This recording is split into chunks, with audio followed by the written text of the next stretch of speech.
Olá, este é o quarto vídeo do quinto módulo do nosso curso de Introdução a Redes de Computadores.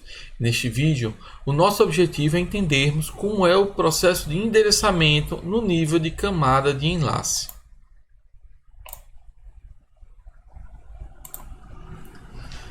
Como vimos lá na camada de rede e na camada de transporte, sempre utilizamos o conceito de endereçamento para, de algum modo, poder identificar os elementos que estão transmitindo e recebendo dados. A nível de camada de rede, o endereçamento se dá a partir do chamado endereçamento IP. Já no nível de camada de enlace, nós também temos um endereço para os quadros da camada de enlace, só que nesse nível nós chamamos de endereços MAC. O endereço MAC ele é um endereço que ele é conectado à placa, está atrelado à placa de rede de uma dada máquina, de um dado host. Ou seja, se a máquina tem 3 placas de rede, ele eventualmente vai ter 3 endereços MAC. Outra característica, no endereçamento IP, o endereço ele é dinâmico. Então, se o usuário se conecta em uma rede, ele ganha um dado endereço IP. Se ele migra para outra rede, ele eventualmente vai mudar esse endereçamento IP. Já no caso do endereço MAC, ele não depende de estar conectado à rede e ele é fixo, porque ele é definido no momento da fabricação. Cada fabricante recebe um lote de endereços MAC, então ele recebe cada placa vai ter o seu próprio endereço fixo. Então sempre a ideia é que cada placa vai ter um endereço fixo contínuo. E a ideia é que os dispositivos tenham as suas interfaces. Cada interface de rede vai ter um endereço MAC. O endereço MAC vai ter, normalmente ele é descrito dessa forma, que são 6 blocos, onde cada bloco nós vamos ter 2 valores, 2 dígitos hexadecimais, tá certo? Isso nos dá 48 bits. 48 bits é um endereço MAC. E aí, em relação à estrutura de um endereço MAC, ele é composto, como eu já disse, de 48 bits, sendo que os 24 bits iniciais eles são do fabricante e os 24 bits finais são da placa em si.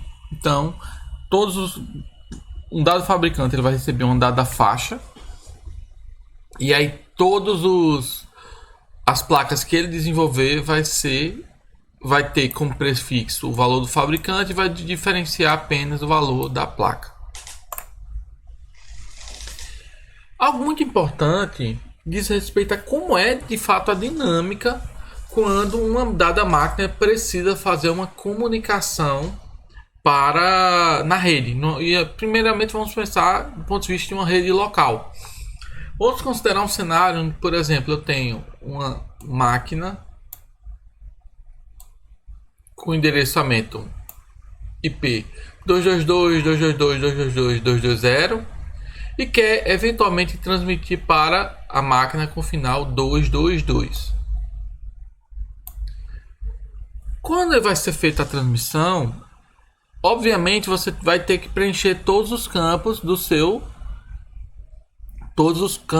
pacote, que vai incluir na camada de rede o endereçamento IP e na camada MAC o camada de enlace, o endereço MAC. Só que normalmente o usuário ele tem a informação do endereço IP, não tem a informação do endereço MAC de destino. Então, como é que a gente tem essa informação armazenada? Cada máquina ela vai ter uma tabela chamada tabela MAC, onde essa tabela MAC vai estar associada, vai ser basicamente 2 colunas, tendo IP, MAC. Inicialmente essa tabela está vazia, e aí para que essa tabela possa ser preenchida é utilizado um protocolo conhecido como protocolo de resolução de endereço, protocolo ARP. O que vai acontecer Toda vez que a máquina precisa fazer a transmissão, ele verifica na tabela local se já existe uma entrada com o endereço desejado. Então ele vai verificar na tabela, verificar existe uma entrada chamada com IP 222.222.222.222. No momento não existe. O que vai acontecer é que antes de efetuar a transmissão, a máquina de origem vai mandar um pacote broadcast para a rede local perguntando quem é a máquina que tem, qual é o MAC da máquina que tem o IP tal. Todo mundo vai escutar, só que só apenas a máquina que tiver o IP apontado vai responder. Quando ela responder, a máquina de origem vai descobrir que o endereço MAC do destino e adicionar ele à tabela ARP local. Após isso, a máquina de origem vai ter a informação e vai fazer o processo de preenchimento dos pacotes para transmissão.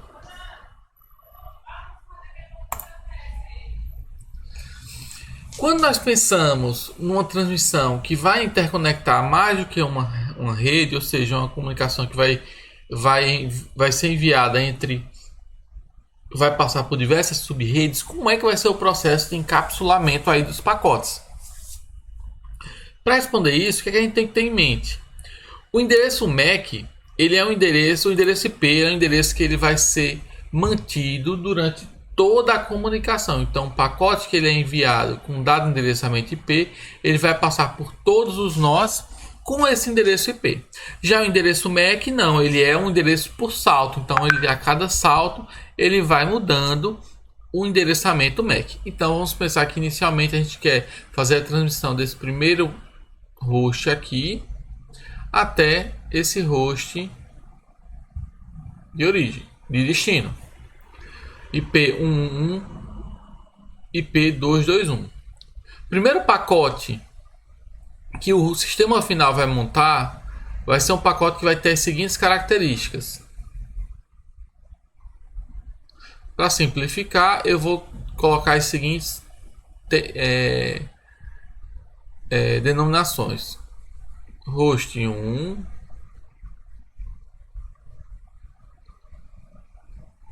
roteador 1, host 2.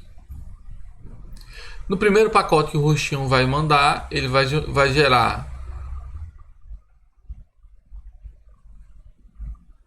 a origem, vai ser o endereço IP da origem, o endereço MAC da origem.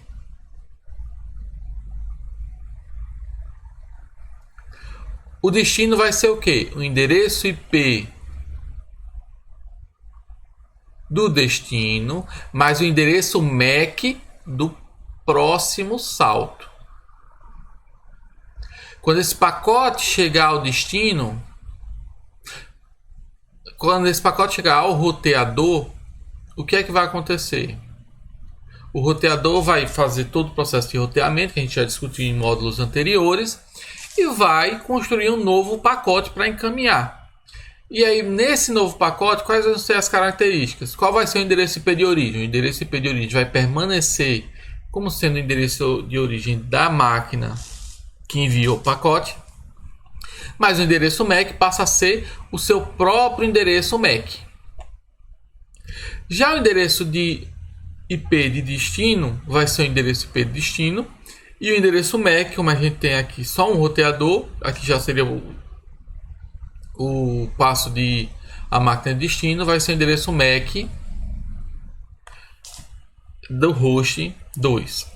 Como vocês podem perceber, além do roteador que a gente representa por esse cilindrozinho aqui, a gente tem essa estrutura aqui que aqui seria os switches ou um hub, tá certo? Switches ou hubs.